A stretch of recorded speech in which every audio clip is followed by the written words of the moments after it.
ایک سے آگے تو بات نہیں جائے گی، دوسرا زیادہ جوائنٹ چیف آف اسٹاف بن جائے گا، تو پھر کیا لڑائی شروع ہو جائے گی؟ کیا ایک نیا فساد شروع ہو جائے گا؟ کیا ایک نئی ہنگامہ آرائی شروع ہو جائے گی؟ یا حکومت جو ہے وہ عرش سے فرش پہ آ جائے گی، یعنی دھڑام سے نیچے گر جائے گی، اور عمران خان صاحب جو کہتے ہیں وہ کامیاب ہو جائیں گے کہ ان کا لانگ مارچ؟ لیکن اس کی بیک گراؤنڈ پہ بہت سی چیزیں، پس منظر میں بہت سے معاملات ہیں جن پر غور کرنے کی ضرورت ہے، حکومت کو بھی اور ہمارے قومی سیاستدانوں کو بھی۔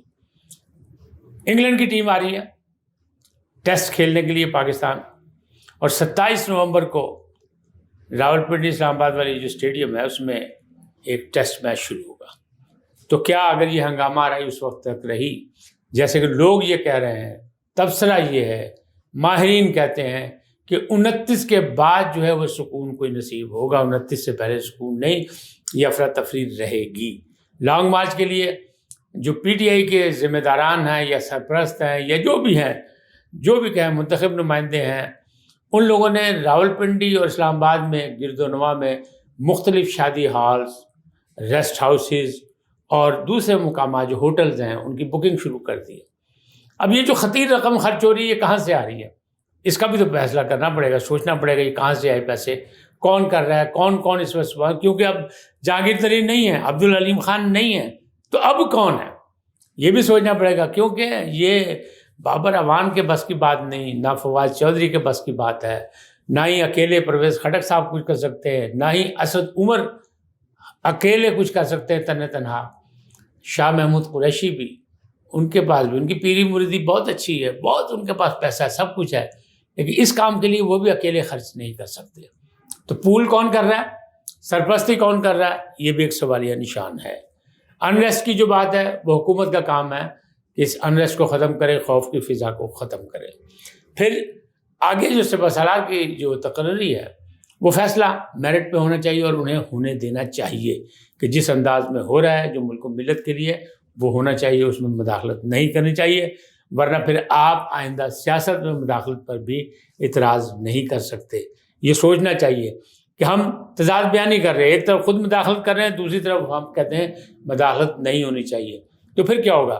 اب آخری ہفتہ جو نومبر کا ہے وہ بڑا اہم ہے، اسی میں یہ فیصلہ ہونا ہے، اور کہنے والے یہ کہہ رہے ہیں، بلکہ اسلام آباد کی فضا سے یہ آوازیں آ رہی ہیں کہ 29 نومبر کے بعد بہت کچھ ہونے والا ہے، اس سے پہلے تو سلیکشن ہو جائے گی، لیکن اس کے پاس جو رویے چینج ہوں گے لوگوں کے، حکومت کے یا کوئی مختلف اداروں کے، وہ قابل برداشت سیاستدانوں کے لیے شاید نہ ہوں، لہذا یہ معاملات جو ہیں وہ اب اس کے دوسری جانب اگر دیکھیں تو لاہور میں ایک نو گو ایریا بن گیا ہے۔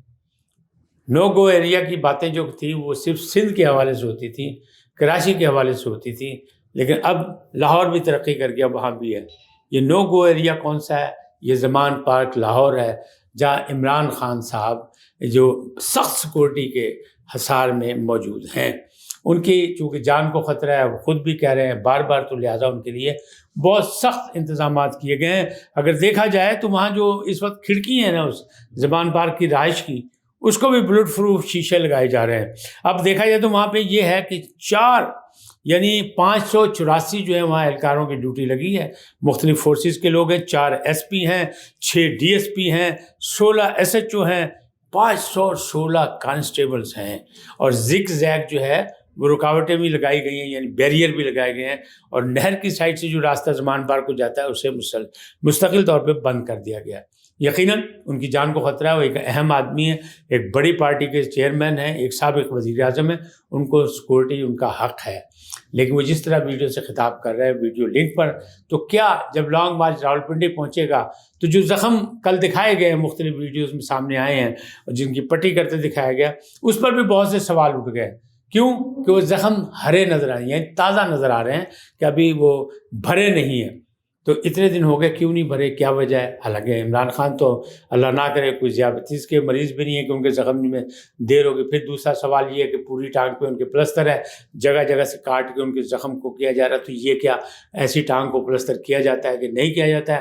پھر پوسٹ مارٹم کی رپورٹ آ گئی معظم کی کہ معظم کو جو گولی لگی ہے وہ سر پہ لگی ہے، اور وہ گولی بڑے اسلحے سے لگی ہے، کسی پستول سے نہیں لگی، قریب سے نہیں لگی. اگر قریب سے گولی لگتی تو جہاں پہ گولی لگتی اس کے گرد جو ہے کالا دائرہ بن جاتا ہے، تو وہ ایسا نہیں ہے.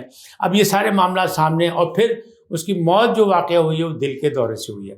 یہ ساری چیزیں جو ہیں ابہام قوم کے لیے یعنی خوف و مایوس کے باعث بن رہی ہیں. ابہام پیدا ہو چکا ہے، تضاد بیانی بھی موجود ہے، سارے معاملات جو ہیں وہ کھل کے سامنے آ رہے ہیں. لیکن اب تھوڑا سا اور قوم کو صبر کرنا پڑے گا، لیکن اس حالات میں یعنی صبر و تحمل کے ساتھ قوم کو تو احترام کرنا ہی پڑے گا، سیاستدانوں کو بھی اپنا کردار ادا کرنا پڑے گا. ورنہ اگر کسی نے کو غلط چال چلنے کی کوشش کی تو پھر پوری قوم کو، پورے ملک کو، پوری ملت کو خمیازہ بھگتنا پڑے گا. وہ چاہے عمران خان صاحب کی طرف سے ہو، چاہے وہ آصف زرداری صاحب کی طرف سے ہو، چاہے وہ شریف برادران کی طرف سے ہو، لیکن پھر اس کو بھگتنا پوری قوم کو پڑے گا، اور ہم پھر ایک دفعہ پھر ایک نئے بحران میں مبتلا ہو جائیں گے. لہٰذا اب ہمیں افہام و تفہیم سے بات چیت کرنی چاہیے. آج اتنا ہی، پھر ملیں گے نئے موضوع کے ساتھ. اللہ آپ کو سلامت رکھے. جاتے جاتے آپ سے درخواست، INN کو سبسکرائب کریں، لائک کریں، گھنٹی کا بٹن دبانا نہ بھولیں، اور اپنی قیمتی رائے کا بھی اظہار کریں اپنی شخصیت کے مطابق. خدا آپ کو خوش رکھے. اللہ نگہبان.